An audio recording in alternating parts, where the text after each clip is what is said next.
بسم الله الرحمن الرحيم اللهم صل على محمد وآل محمد أيها الإخوة الطلبة الأعزاء السلام عليكم ورحمة الله وبركاته.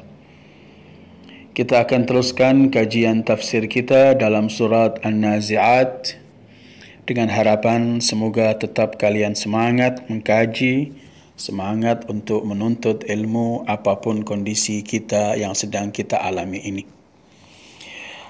Kita kemarin berhenti kepada ayat ke-26. Hari ini kita akan mulai ayat ke-27 sampai 33 insya-Allah. Ayat-ayat yang kita kaji sebelum ini adalah berkaitan dengan cerita Nabi Allah Musa alaihi wa ala nabiyina wa alihi salatu wassalam dengan Fir'aun dan pelajaran demi pelajaran yang kita petik dari cerita tersebut. Sementara surat An-Nazi'at seperti juga surat Amma sebelumnya atau An-Naba banyak berkaitan dengan masalah kiamat. Karena itu kalau sebelum kita masuk ke cerita Nabi Musa yang kita kaji yang paling akhir, sebelumnya kita kaji berkaitan dengan ketika Allah menggambarkan hari kiamat dan teriakan-teriakan mereka, apakah mereka akan ketakutan, mereka teriak inna lamarduduna fil hafirah idza kunna idhaman nakhirah, apakah kita masih mampu dikembalikan setelah kita menjadi tulang belulang.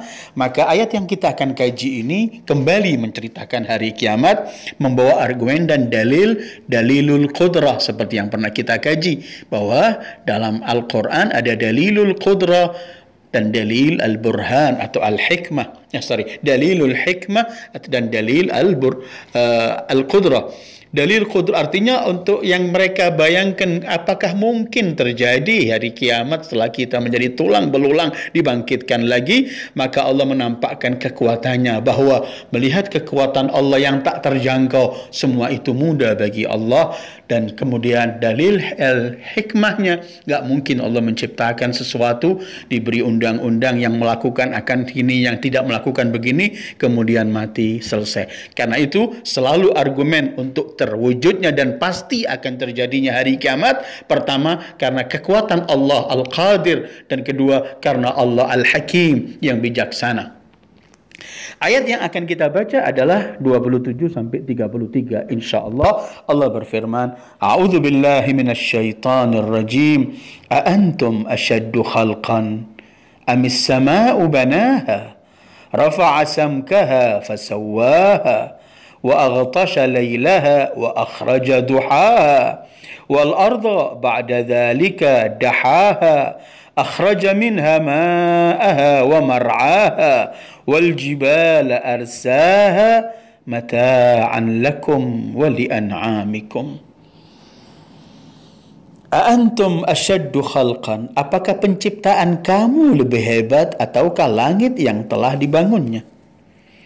Seakan-akan ayat ini memberi jawaban kepada yang ayat-ayat sebelumnya yang pernah kita kaji, yaitu ayat mungkin persisnya ayat ke-10 a inna lamarduduna fil hafirah, dan ayat 11-nya a idza kunna idhaman nakhirah, apakah kita pasti akan dikembalikan setelah kita jadi tulang belulang?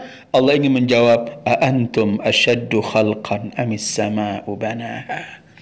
Tidakkah engkau melihat kekuatan Allah, kekuasaan Allah, bagaimana Allah menciptakan langit, kemudian Allah membangun langit itu yang kita bisa saksikan dari jauh semacam ini. 7 lapis langit tanpa nampak ada tiang yang menyangga langit ini. Semua itu dibangun oleh Allah. Karena itu Allah mengatakan, kenapa kalian merasa heran, apakah mampu tulang belulang dibangkitkan lagi? Bukankah zat yang menciptakan langit dengan semua kemegahan ini, dengan bertaburnya bintang dan segala macam arti yang ada di langit? A antum asyaddu khalqan amis sama'u banaha, Allah yang menciptakannya. Kemudian rafa'a samkaha fasawwaha, dia telah meninggikan bangunannya lalu dia mesempurnakannya. Samkun dalam bahasa Arab ala wazn saqfun, mimnya sukun, artinya tinggi. Bisa juga diartikan atap. Sebagian ahli bahasa mengatakan begini, sesuatu itu kalau diukur tinggi dari atas ke bawah, maka hasilnya ungkun, dalamnya berapa. Tetapi sesuatu kalau dihitung dari bawah ke atas, maka bukan dalamnya, tapi samkun, artinya tingginya. Karena itu rafa'a samkaha, Allah yang telah meninggikan langit. Begitu tinggi langit, nggak mampu terjangkau. Karena itu Allah dalam ayat-ayat Al-Quran kita disuruh merenungkan langit. فَلَا يَنْظُرُونَ إِلَى الْإِبِلِ كَيْفَ خُلِقَتْ وَإِلَى السَّمَاءِ كَيْفَ رُفِعَتْ. Tidakkah mereka melihat langit yang diangkat oleh Allah, ditinggikan. فَسَوَّاهَا, kemudian disempurnakannya. Sempurna semua ciptaan Allah di langit dengan semua yang ada, yang pasti kita tidak mampu mendalami semuanya. Dan ketika kita membahas masalah langit dan semuanya akan keluar dari tema tafsir kita. Tapi saya tidak salah, ada buku namanya As-Samawat karangan Dr. Abdurrahman Shahab, lama dalam bahasa Indonesia, bisa antum merujuk ke sana atau di buku-buku lain. Dia meninggikan langit, fasawwaha, sempurnakannya.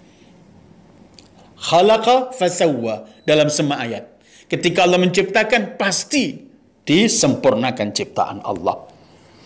Kemudian ini membicarakan masalah langit dan ketinggian langit dan kesempurnaan langit. Kemudian Allah membicarakan mengenai dua undang-undang berkaitan dalam alam kehidupan ini, yaitu malam dan siang. Wa aghtasha lailaha wa akhraja duhaha.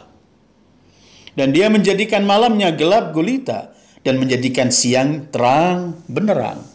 Aghtasha dalam arti gelap. Malamnya aghtas, Allah azlama, jadikan gelap malam itu. Kemudian wa akhraja duhaha, di waktu duha artinya saat matahari di awal muncul dan dia di tengah, di waktu duha matahari artinya terang. Di sini ayat ini ingin membicarakan ada gelap dan ada cahaya dalam undang-undang kehidupan Allah ini dengan bergantung beredarnya perjalanan matahari dan bumi dan semuanya, maka adalah siang. Coba Allah jadikan hidup ini siang terus tanpa malam, pasti kita akan tersiksa.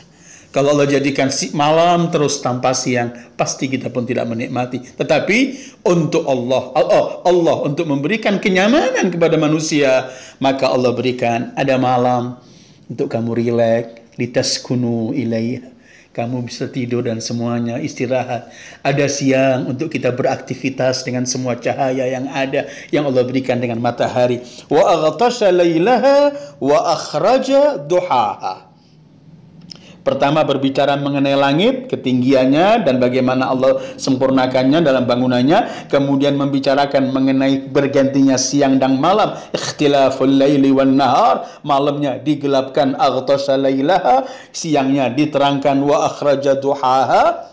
Baru kemudian Allah berbicara lagi mengenai bumi, wal arda ba'da dzalika dahaha, dan setelah itu bumi dihamparkan oleh Allah. Bumi yang kita hidup ini dihamparkan oleh Allah. Sehingga kita bisa hidup di bumi ini. Kita bisa membangun, bisa segala macam. Allah telah berikan semuanya. Sebagaimana langit diatur, diciptakan dengan semua kesempurnaannya. Bumi juga diciptakan oleh Allah dengan semua kesempurnaannya.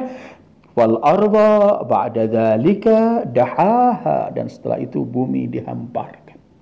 Dan pernah kita bicarakan masalah bumi dan semua di awal surat An-Naba, awal-awal dulu.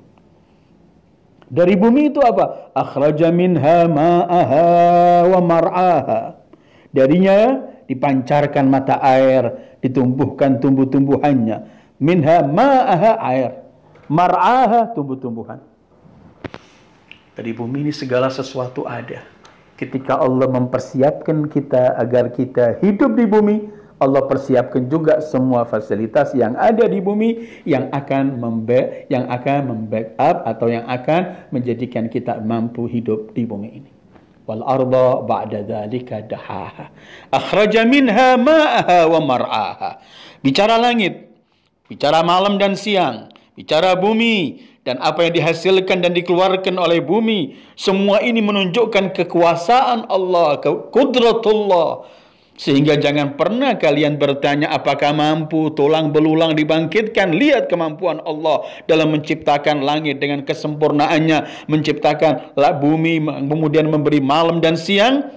Kemudian wal jibala arsaha, dan gunung-gunung dia pancangkan dengan teguh. Arsaha sebagai paku bumi. Allah kokohkan bumi dengan gunung-gunung yang ada. Dan di gunung-gunung itu pun Allah berikan segala macam khazanahnya. Kekayaan banyak di gunung. Kita kadang-kadang melihat gunung dengan cuman keindahannya. Memang indah kita lihat dan udaranya dan semuanya. Tapi di gunung-gunung itu ada khazanah Allah yang Allah kadang-kadang keluarkan. Coba kita lihat pasir yang selalu orang membangun segalanya di bangunan ini dengan pasir. Tidak ada di sana pabrik membuat pasir. Tapi gunung-gunung itu sekali batuk, sekali mengeluarkan lahar. Dan itu jutaan kubik dan terus berjalan. Selain gunung itu dikokohkan oleh Allah, gunung itu juga memilih. Sebagaimana kalau kita membaca doa Jausan. Bahwa di lautan ada keajaibannya dan di gunungnya wa fil jibali khazainuha, banyak gudang-gudang kekayaan Allah, ada tambang, ada segala macam yang ada di gunung. Allah ciptakan semua ini. Wal jibala arsaha, langit diciptakan, ditinggikan, dibangun, kemudian disempurnakan, malam dan siang diwujudkan oleh Allah. Bumi dihamparkan, dikeluarkan airnya dan semua tumbuh-tumbuhannya. Gunung menjaga bumi-bumi ini untuk mengkokohkan supaya tidak gampang akan gempa dan semuanya. Untuk apa semua ini? Mata'an lakum wa li'an'amikum. Semua itu untuk kesenanganmu dan untuk hewan-hewan ternakmu. Artinya semua ciptaan ini aku ciptakan agar kalian menikmati semua ciptaan ini. Mata, nikmati. Dan bukan cuma kalian, kemudian ternak-ternak kalian akan mata. Yang untuk ternak-ternak kalian pun kami siapkan makanan untuk mereka, tumbuh-tumbuhannya, bumi mengeluarkan bagaimana rumput dan semuanya. Semua ini adalah mata'an lakum wa li'an'amikum. Ada dua pelajaran di sini. Pertama, ayat-ayat yang kita baca ini mengungkap dalil bahwa kekuatan Allah dan kemampuan Allah akan mewujudkan bahwa hari kiamat pasti terjadi dan manusia dibangkitkan. Kedua, ketika Allah menyebutkan nikmat-nikmat ini, Allah sebutkan bahwa ini semua adalah nikmat untuk kalian. Sebagaimana ayat-ayat lain, sakhara lakum, Allah ciptakan untuk kalian, sakhara lakum segala macam untuk manusia. Tetapi Allah sebutkan mata, kenikmatan. Sementara yang harus selalu difaham, memang semua ini kenikmatan yang Allah berikan, yang harus kita syukuri. Tetapi setiap memiliki nikmat, ingat ketika mulai Allah menurunkan Adam dan Hawa dari surga, bahwa Allah sebutkan bahwa bumi adalah tempat kalian. Walakum fiha mustaqarrun. Bumi adalah tempat tinggal kalian, wahai anak cucu Adam. Anak Adam dan anak cucumu. Tetapi wa mata'un ilahin, dan tempat kenikmatan, menikmati kenikmatan. Tetapi ingat, ilahin, pada batas tertentu, supaya orang enggak terlena ketika dalam nikmat, menganggap nikmatnya abadi. Semua kenikmatan yang di bumi dan di dunia mata'un ilahin. Iya, mata'an lakum, tetapi mata'un ilahin, supaya kita mulai bersiap bahwa yang abadi di sana, sehingga yang kita miliki di sini juga kita untuk persiapkan di sana, dan juga kita juga sudah siap apa yang kita miliki bisa saja habis, dan ketika habis kita siap menghadapinya. Ayat-ayat yang kita baca hari ini berkaitan dengan dalilul qudrah, penciptaan langit, penciptaan bumi, malam dan siang, kemudian gunung dan semuanya. Semua ini Allah sebutkan, yang mampu menciptakan semua ini dialah yang maha mampu untuk membangkitkan kalian setelah menjadi tulang belulang. Itulah kajian kita hari ini. Mudah-mudahan antum semua ikhwat talabal a'izza, mudah-mudahan kalian semua bisa memahami apa yang saya sampaikan ini dan tetap semangat Tetap jangan cukup dengan apa yang ada di sini, kembangkan kajian kalian dari bermacam-macam buku agar benar-benar kita bisa mengambil pelajaran dari Al-Quran.